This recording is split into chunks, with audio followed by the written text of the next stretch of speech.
Ating napakagandang Africa Luxana Bite Cushion. Latest version po ito ng Africa Luxana Cushion. Good for newborn up to 3 years old. Again, it depends po yan sa laki, timbang ni baby. Kaya po siya ng 4 to 5 years old. Already washed and ready to use na. Okay? Reversible po yung kanyang handle. High-seated. Adjustable po yung kanyang leg rest. Okay? Full canopy. Ang kinaganda pa po sa kanyang handle is leather na po siya. Ayan. Adjustable po yung kanyang handle. Okay? As you can see. A4 cast po yung gulong, ibig sabihin hindi lang po yung harapang gulong yung nagsiswivel. Kapag ni-reverse po natin yung handle, nag-swivel din po yung kanyang likuran na gulong. So ang purpose po yun para mas madali po siyang i-maneuver. Okay? And then yung kanya pong belt lock is magnetic na rin. Ayan, napakaganda. Okay? So ang dami naghahanap sa amin po nito, paunahan na lang po kayo. So ito po yung details po niya 1 by 1. So yung unahin natin yung kanyang canopy. Dark blue, lining po niya is color brown. Ayan, leather na rin po yan. Wala po siyang faded, wala po siyang discoloration. Lockable po yung kanyang canopy sa gilid. Okay? Ito yung kanyang peekaboo. Ito yung kabilang side. Sa likuran. Ayan. Kung gusto niyo po siya i-fold, tanggalin niyo lang po yung lock sa gilid. Angat niyo lang po siya. Pwede pong by half. Kung ayaw niyo pong full canopy. Next natin yung kanyang higaan. Ayan. Kumpleto po siya sa newborn pad, head and body. And then harness pad. Kapag toddler na po si baby, medyo nasisikipan na po siya, pwede nyo na pong tanggalin po yan. Okay? No need for extra cushion pa dahil meron na po siya. Okay? Again, next natin yung kanyang harness, belt lock, magnetic na po siya. Press nyo lang po ito. Ayan, napakaganda. By the way, ang brand new price po nito para may idea po kayo, 34. nasa 34,000 po. Okay? Pero syempre, we're selling this as low from the original price. Kaya, worth it po ito. Close to like new. Yan. And again, close to like new condition po siya. Sa kanyang harness pad, ayan, meron po siyang pad. Press nyo lang po itong color white pag ilalagay po ninyo si baby. Ayan. Next natin, yung kanyang leg rest. Ayan. So, ayan, leg rest. Pasok nyo lang po siya sa loob pagka gusto nyo po nakaupo.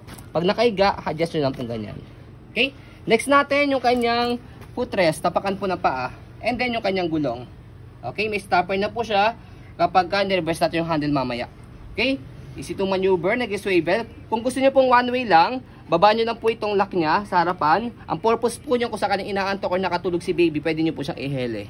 Hindi na po siya nag-swivel. Okay? Next natin yung kanyang body frame sa right side. Ayan, black na black po siya. So, pwede po sa maselan. Sa maselang seller po. Sobrang mura nito sa presyo natin. Ayan. So, next po natin yung kanyang gulong sa likuran. And then yung stopper. Ayan. Okay, hindi po siya pudpod. Ayan. And then yung basket po niya, okay na okay. So dito po siya ina-adjust kung gusto niyo po semi-recline or fully reclined. Okay, shoot niyo lang po yung daliri niyo rito, tapos agad niyo po dito pag fully reclined, kalahati semi-reclined. Okay? So ayan. So ganyan po siya kapag nakaiga. And then adjust natin yung leg rest para mas mahaba po yung kanyang higaan. Okay? Next natin, sa pag-upo, atakin niyo lang po itong dalawa. Ayan, sa pinakasagad niya. And then, next natin yung kanyang body frame sa left side. Hindi siya masyadong mas-crash. Ayan. Next natin yung kanyang napakagandang handle, which is leather na, and then adjustable pa. Walang scratch yung leather. Yes. Okay. So, may dalawang silver button siya rito, left and right. Pag gusto nyo po i-adjust, depende po sa laki na magtutulak po. Ayan. Okay. And then next natin sa pag-reverse ng handle, as you can see yung harapang gulong nag-swivel. Kapag ni-reverse natin, angat nyo lang po itong dalawa, shoot nyo po dito. Ayan. As you can see yung gulong na likuran, nag-swivel na po siya. Yung harapan po siya naman po yung nag-lock. Okay, again ang purpose po niya, mas madali po siyang i-maneuver, left and right. Ayan, okay. So ganyan po siya kapag naka-reverse. And then adjust pa po natin yung kanyang handle. Okay. So next natin sa pag-fold po sa kanya, balik lang natin yung kanyang handle. Ayan. And then make it sure yung kanyang likurang gulong nakalak na po siya. Nag-swivel na po yung kanyang harapan. Fold natin yung canopy.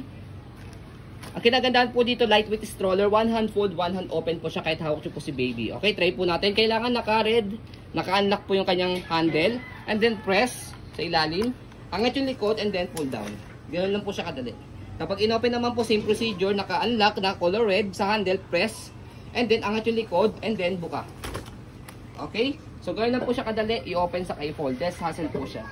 Ayan po, as you can see, very details po kami sa ayan pong pag-video kasi ang aming shop policy, no refund, no exchange, what you see is what you get. So, yun po, maraming salamat. Have a nice day and God bless po.